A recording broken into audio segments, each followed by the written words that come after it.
Homestead gardening is made way too complicated because everyone wants to grow everything that they can find in the grocery store, and that's just not reality. There are a couple of superfoods that you can grow and that will sustain your family in very difficult times. Today, we're going to talk about one of those.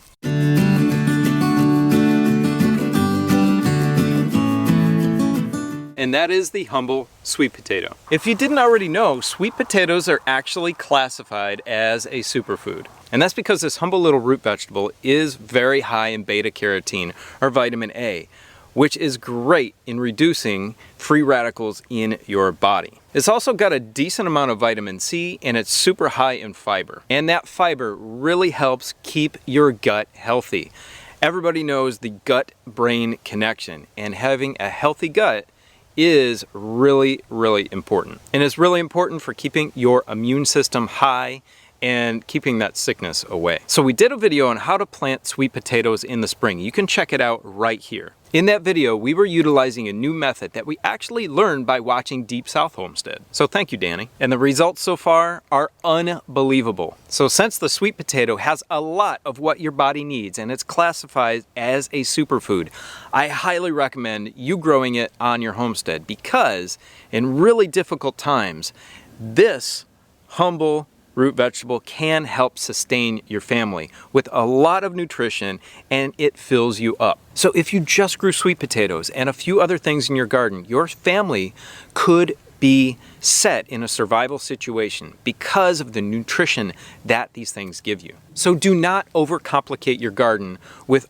all of the beautiful rare seeds that you can find at Baker Creek and Territorial, things that just look beautiful on paper that might not provide your family with quick, good, solid nutrition. And a huge bonus for sweet potatoes is that you can eat the leaves. They're fantastic. They taste like spinach, and they are also highly nutritious. So this plant, more than any other, is the most important plant that you can have in your homestead garden. Now let's show you the results of that planting method. I think you are going to be astounded. And when we show you this, you're going to want to go click on my other video and find out the information about how we did it. So the first thing we have to do here is chop these older vines out of the way. Now we need to be really careful about doing that because our drip irrigation is right over the top, and this drip tape is quite thin. Now in our case, we have not had our first frost. But just remember, if you think you're going to get your first frost, you do want to trim back all of the vines and leaves from your potatoes. It's okay to leave them in the ground and harvest them a little bit later, like 3-4 days, maybe 5.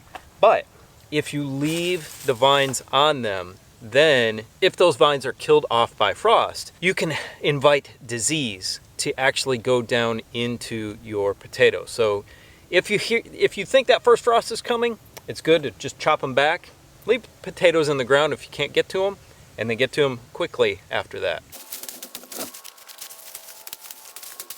So the pile of potatoes that I have here is actually just from about 2 feet of bed. I already harvested about 6 feet of bed to see how they were a couple of weeks ago and to see if they were ready to harvest. But let's show you the results of this. I know from just picking this short distance right here that these results are unbelievable.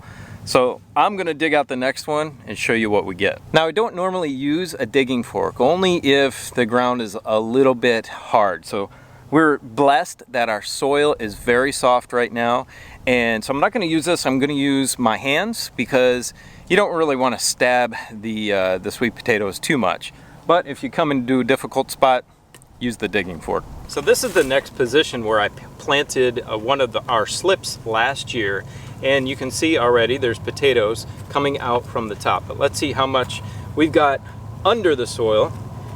And you've got to dig quite far for sweet potatoes because they will vine out in a lot of different directions and produce potatoes elsewhere. So as you can see, I'm not even underneath the main area here, and I'm already pulling potatoes out from over on the sides. That one's kind of funny shape. We'll use that probably to grow slips for next year.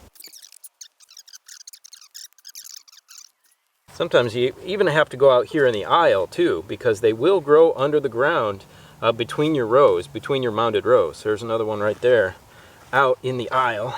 Okay, check this out. You can see the size of my hand. There's 1, 2, 3, 4, 5, 6, 7, 8, 9, 10, 11, 12, 13, 14, 15, 16, and 17-ish potatoes here. Some of them are odd shaped, long, skinny.